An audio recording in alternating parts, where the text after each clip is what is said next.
రామారావు గారు ఒక్క నిమిషం. సుజాత గారు ఆంధ్రాలో భార్గవ్ గారు ఒక్క నిమిషం. సుజాత గారు ఆంధ్రప్రదేశ్ లో భార్గవ్ గారు ప్లీజ్ అండి ఒక్క నిమిషం అండి. సుజాత గారు ఆంధ్రప్రదేశ్ లో ప్రజలు జగన్ వైపే చూస్తున్నారు, అందరూ రిలీజ్ అవుతున్నారనే కామెంట్స్ కూడా చేశారు ఆవిడ. అంటే విద్యా వైద్యాన్ని పేదలకు మధ్యతరగతి వాళ్ళకి దూరం చేసి కల్తీ మద్యాన్ని కూటమి ప్రభుత్వం విస్తరిస్తోంది అంటూ కూడా కొన్ని కామెంట్స్ వినిపిస్తున్నాయి. అదేవిధంగా ఇందాక రామారావు గారు పవన్ కళ్యాణ్ గారి విషయం గురించి కూడా తీసుకొస్తూ వాళ్ళ ఫ్రెండ్కి కట్టబెట్టారని, అది కూడా 2 నాలుకల ధోరణిలో ఆయన మాట్లాడారు. గతంలో వైఎస్ఆర్సీపీ ఏదైతే సదస్సు నిర్వహించిందో అని మాట్లాడుతున్నారు, ఏమంటారు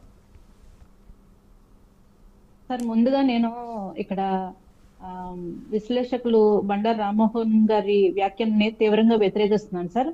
ఒక నాయకుడు, ఒక మంత్రి, ఒక ఎమ్మెల్యే అయిన పవన్ కళ్యాణ్ గారి పనితీరు చూడండి. ఆయన శాఖలో కానీ ఆయన నియోజకవర్గంలో కానీ ప్రజలకు ఏం చేశారన్న దాని మీద మీకు ఏమైనా డౌట్లున్నా మీరు ఏమైనా విమర్శలు చేయాలన్నా చేయొచ్చు, తప్పకుండా మేము స్వాగతిస్తాం. అంతేకాని పవన్ కళ్యాణ్ గారికి జ్వరం వచ్చిందనో జలుబు వచ్చిందనో హైదరాబాద్ వెళ్ళిపోతున్నారు. సుజాత గారు సారీ ఫర్ ద ఇంటరప్షన్. నన్ను మాట్లాడేవాడిని సార్, నన్ను పిలిచినప్పుడు నాకు మాట్లాడే టైం ఇవ్వండి, నన్ను టైం కిల్ చేయకండి. సుజాత గారు ఒక్క నిమిషం అండి, ఒక చిన్న క్లారిటీ రామారావు గారు ఒక్క నిమిషం అండి ఇస్తున్నా. సుజాత గారు ఒక్క నిమిషం నా మాట వినండి. సుజాత్ గారు ఒక్క నిమిషం నా మాట వినండి. ఈ వ్యాఖ్యలు బండారు రామ్మోహన్ రావు గారు చేయలేదు.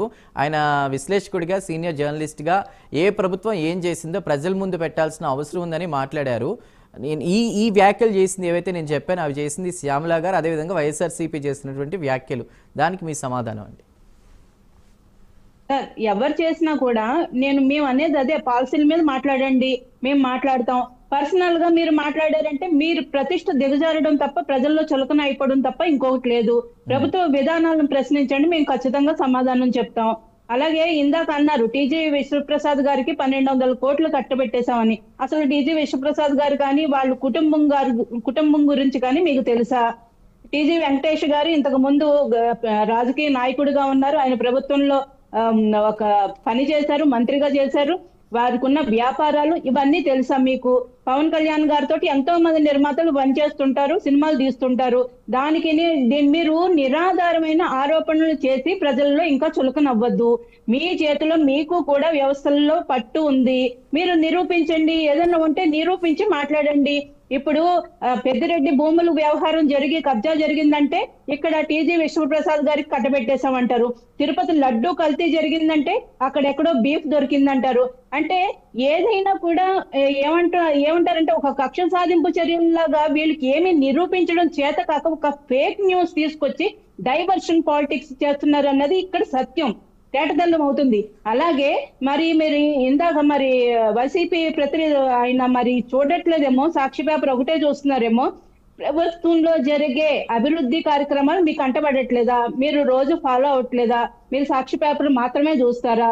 మీ ప్రభుత్వంలో లాగా ఈ ప్రభుత్వం ఏమీ దాచిపెట్టి చేయట్లేదు. ప్రతి జీవో కూడా వెబ్సైట్ లో ఉంటున్నాయి.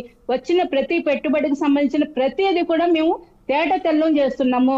శ్వేతపత్రాలు రిలీజ్ చేశారు. ఇప్పుడు వరకు వచ్చిన తర్వాత, ప్రభుత్వం ఏర్పడిన తర్వాత రాజకీయ ఈ ఆర్థిక పరిస్థితి కానీ, ఇక మిగిలిన శాఖల్లో జరిగిన కుంభకోణాలు కానీ, అవినీతి కానీ ఇప్పుడుకున్న పరిస్థితి ఏంటి?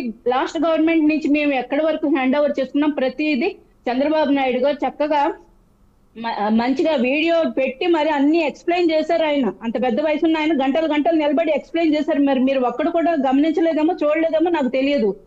అలాగే గత ప్రభుత్వంలో పెట్టుబడుల గురించి మాట్లాడుతున్నారు. ఉన్న జాకీ కంపెనీ పంపించేశారు, మీరు అమర్ రాజా బ్యాటరీస్ ని ఎల్లగొట్టేశారు, ఐకియాని పంపించేశారు. ఇంకేంటండి మీరు కొత్తగా తెచ్చేది? ఏం తెచ్చారండి? సాక్షాత్తు గత సీఎంఏ మటన్ మార్ట్లు వచ్చినాయి, ఫిష్ మార్ట్లు వచ్చినాయి అని చెప్పేసిన పరిస్థితి. కాబట్టి మీరు ఇటువంటి వ్యాఖ్యలు, తప్పుడు వ్యాఖ్యలు మానుకోవాలి. మరి వైసీపీ ఇంత అభివృద్ధి చేస్తున్న కూటమి ప్రభుత్వం గురించి చెప్తున్నారు, ఇటు టీడీపీ నుంచి కావచ్చు, జనసేన నుంచి కావచ్చు. అయితే వైసీపీ ఎందుకు వ్యతిరేకత ప్రచారం చేస్తోంది దీనికి సంబంధించి? దాని గురించి మీ కంక్లూజన్ ఏంటి? సార్ శ్యామల గారి మాటల గురించి నేను చెప్తున్నాను సార్. ఆవిడికి తెలియదేమో, తెలుసుకోమనండి. ఈ రాష్ట్రం ఏర్పడిన తర్వాత అన్ని పార్టీలకి ప్రభుత్వం భూములు ఇస్తే పవన్ కళ్యాణ్ గారు మాత్రమే వాటిని తిరస్కరించి, మర్యాదగా తిరస్కరించి తన సొంత డబ్బులతో పార్టీ కార్యాలయాన్ని ఏర్పాటు చేసుకున్నారు సార్. అలాగే ఇప్పటికీ కూడా ఏది డిప్యూటీ సీఎం ఆఫీసు తన సొంత కార్యాలయంలో నిర్వహించుకుంటున్నారు. కనీసం ఫర్నిచర్ డబ్బులు కానీ, ఉద్యోగుల డబ్బులు కానీ ఏది తీసుకోవట్లేదు పవన్ కళ్యాణ్ గారు.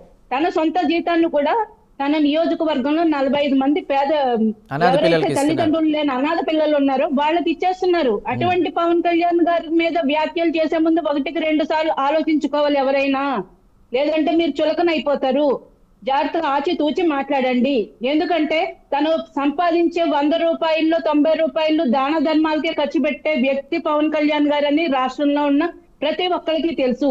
ఈవెన్ వైసీపీ నాయకులకు కూడా తెలుసు. కానీ వాళ్ళు ఒప్పుకోరు. ఎప్పుడు బురద జల్లుతూనే ఉంటారు. ఎప్పుడు బురద జల్లడం, అది తర్వాత అబద్ధమని తేలడం, వాళ్ళు మళ్ళీ వెర్రి మొహాలు వేసుకుని మళ్ళీ ఇంకో కొత్త స్టోరీ పట్టుకుని రావడం ఇది కామనే సార్. ఇప్పటి వరకు ఒక్కటి నిరూపించారా సార్? 5 సంవత్సరాలు మీరు అధికారంలో ఉన్నప్పుడు కూడా పవన్ కళ్యాణ్ గారి మీద ఎన్నో బురదలు జల్లారు. ప్యాకేజ్ తీసుకున్నారు అన్నారు, పెళ్లిళ్ళ గురించి మాట్లాడారు. మీరు వేసిన ఆరోపణల మీద ఒక్కటైనా నిజం చూపించారండి ఇప్పటి వరకు?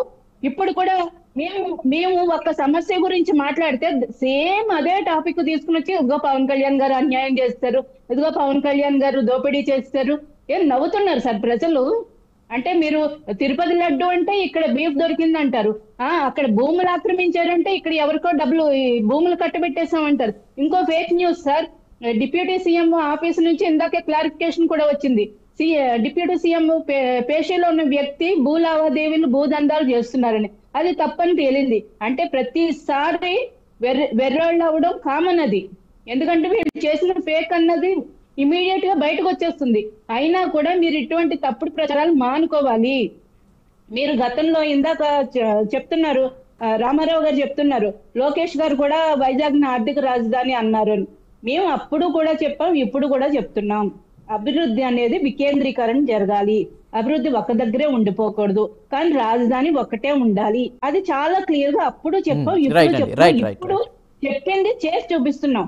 అమరావతి రాజధానిగా ఉంటుంది, అభివృద్ధి మాత్రం అన్ని చోట్ల జరగాలి. కర్నూలులో జరగాలి, అటు వైజాగ్ లో జరగాలి, అన్ని చోట్ల జరగాలి అన్నది మేము అప్పుడు ఇప్పుడు ఒకటే మాట మీద ఒకటే స్టాండ్ ఉన్నాం సార్. ఇంకొకటి, అమరావతిలో మిగిలిన భూములు సేకరించడం గురించి ఒక్క నిమిషం సార్, నేను చెప్పేస్తున్నా అయిపోతుంది. అమరావతిలో మిగిలిన ఇంకా భూముల సేకరణ గురించి పవన్ కళ్యాణ్ గారు ఖచ్చితంగా దాని మీద మాట్లాడారు. ఎందుకంటే ఇప్పటి వరకు తీసుకున్న భూములకి సంబంధించి వాళ్ళకి సెటిల్మెంట్లు కానీ, వాళ్ళకి కాంపన్సేషన్ కానీ అంత కంప్లీట్ అయిన తర్వాత మిగిలిన భూ సేకరణ చేద్దామని చెప్పారు. ఇంకొక విషయం, లూలు మాల్ గురించి కూడా పవన్ కళ్యాణ్ గారు చాలా స్పష్టంగా అడిగారు.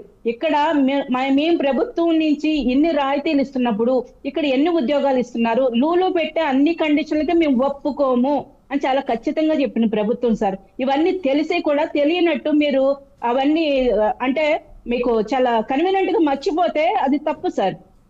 తప్పు ఉంటే తప్పని చెప్పండి, నిజం ఉంటే నిజాన్ని ఒప్పుకోవాలి. రైట్. రామారావు గారు, మీతో మాట్లాడబోయే ముందు లక్ష్మీ భార్గవ్ గారు అయ్యన్న పాత్రుడు గారు చేసినటువంటి కామెంట్స్ పై